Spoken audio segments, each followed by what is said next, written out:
మమ్ముట్టి గారు మెయిన్ లీడ్‌గా చేసిన 'టర్బో' అనే టైటిల్‌తో ఉన్న సినిమా ఒకటి సోనీ లైవ్‌లో తెలుగులో స్ట్రీమ్ అవుతుంది. సినిమా ఎలా ఉందనేది ఈ వీడియోలో తెలుసుకుందాం. ఈ లోపల వీడియోనైతే లైక్ చేసి ఛానల్‌ని సబ్స్క్రైబ్ చేసుకోకుండా చూస్తున్నట్టయితే సబ్స్క్రైబ్ కూడా చేసుకోండి. ఈ సినిమా అయితే బానే ఉంది. ఈ సినిమా స్టోరీ ఏంటంటే మమ్ముట్టి గారికి తమ్ముడిలా ఉన్న ఒకతను ఒక అమ్మాయిని లవ్ చేయడాన్ని తెలుసుకుని ఆ అమ్మాయిని మమ్ముట్టి గారు తీసుకొచ్చేస్తారు. అలా స్టార్ట్ అయిన కథ మలుపులు తిరుగుతూ చెన్నైలో ఉన్న పెద్ద విలన్ దగ్గరికి వెళ్తుంది. ఇంకా ఆ ప్రాసెస్ ముందుకు ఎలా వెళ్ళింది, ఇంతకీ ఆ విలన్ ఎవరు, ఏం చేస్తాడు, అతని కథలో హీరో ఎలా ఇన్వాల్వ్ అయ్యాడు అనేది సినిమా. ముందుగా ఈ సినిమాలో ప్లస్ పాయింట్ల విషయానికి వస్తే సినిమాలో మెయిన్ లీడ్గా చేసిన మమ్ముట్టి గారి పర్ఫార్మెన్స్ అయితే బాగుంది.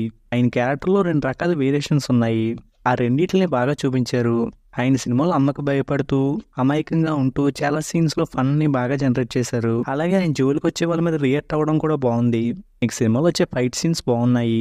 ఇక సినిమాలో అయితే హీరో క్యారెక్టర్ ఎక్కడో స్టార్ట్ అవుతుంది, విలన్ క్యారెక్టర్ ఏమో ఇంకెక్కడో ఉంటుంది. ఈ క్యారెక్టర్ ఆ క్యారెక్టర్ వరకు వెళ్ళడానికి కొంచెం ఎక్కువ టైం పడుతుంది.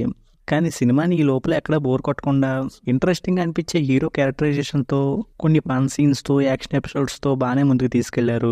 ఇక సెకండ్ హాఫ్లో విలన్కి హీరో దొరకకుండా తిరుగుతూ తన వాళ్ళని కాపాడుకుంటూ విలన్కి ఇచ్చే ధమ్కీల్ని బాగా చూపించారు.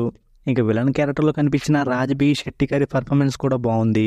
ఇంక ఈ సినిమాలో మైనస్ పాయింట్ల విషయానికి వస్తే సినిమాలో విలన్గా రాజ్బీ శెట్టి గారిని పెట్టారంటే ఆ క్యారెక్టర్ చాలా పవర్ఫుల్గా ఉంటుందేమో అనుకున్నాను.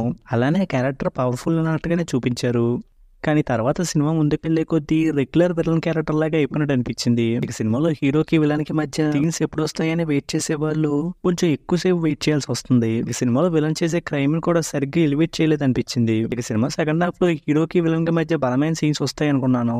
కాకపోతే హీరో విలన్ అయితే క్లైమాక్స్ ఫైట్ లోనే ఎదురుపడ్డారు. ఆ సీక్వెన్స్ అయితే బానే ఉంది. ఫైనల్ ఈ సినిమాలో హీరో క్యారెక్టరైజేషన్ బాగుంది. ఆ క్యారెక్టర్ చేసే ఫన్, యాక్షన్ కూడా బాగా అనిపిస్తాయి. వాటి కోసం ఈ సినిమాని చూస్తే ఈ సినిమా బానే ఉంటుంది. ఈ సినిమాకి నేను ఇస్తున్న రేటింగ్ అయితే 2.75 అవుట్ ఆఫ్ 5. ఇక వీడియోని క్లోజ్ చేసే ముందు అయితే వీడియోని లైక్ చేసి ఛానల్ని సబ్స్క్రైబ్ చేసుకోకుండా చూస్తున్నట్టయితే సబ్స్క్రైబ్ కూడా చేసుకోండి.